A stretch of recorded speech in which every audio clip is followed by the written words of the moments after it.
ఈ నెల ఆఖరు లోపల 15,000 తొట్టెలను గోవులకి నీళ్లు తాగేదానికి, వేసవి తాపాన్ని తట్టుకోవడానికి 15,000 గోవులకి వాటర్ అందించే తొట్టెలను కూడా నిర్మించడం చూస్తుంటే, మనం గోవులకి ఎంత ప్రాముఖ్యత ఇవ్వాల్సిన అవసరం ఉంది. వాటిని కాపాడుకోవాల్సిన బాధ్యత కూటమి ప్రభుత్వం ఏ విధంగా తీసుకెళ్తుంది అనేది అందరూ తెలుసుకోవచ్చు. ప్రక్షాళన స్టార్ట్ అయినప్పుడు భయపడి బయటకొచ్చి ఇష్టం వచ్చినట్టు ఫేక్ న్యూస్ చెప్తున్నారు. 3 నెలల్లో 100 గోవులు చనిపోయాయని ఫేక్ ఫోటోలను బొమ్మన ప్రముఖ కరుణాకర్ రెడ్డి ప్రచారం చేశారు.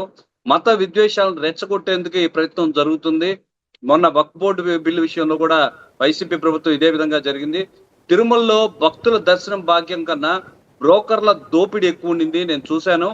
ఎప్పుడైనా మనం బ్రేక్ దర్శనం తీసుకుని అక్కడికి వెళ్తే బ్రేక్ దర్శనం ఇప్పిస్తాను దళారులు ఇష్టం వచ్చినట్లు వేల రూపాయలు దండేసిన పరిస్థితి అయితే కనపడింది. మీరు అన్నట్టుగా ఒక్కొక్కరు 200 సారి 300 సారి బ్రేక్ దర్శనం ఇచ్చారు. సామాన్యులు నలిగిపోయారు. ఒక్కో టైంలో రివర్స్ అయ్యి కూడా గోల చేసిన పరిస్థితి కూడా ఉంది.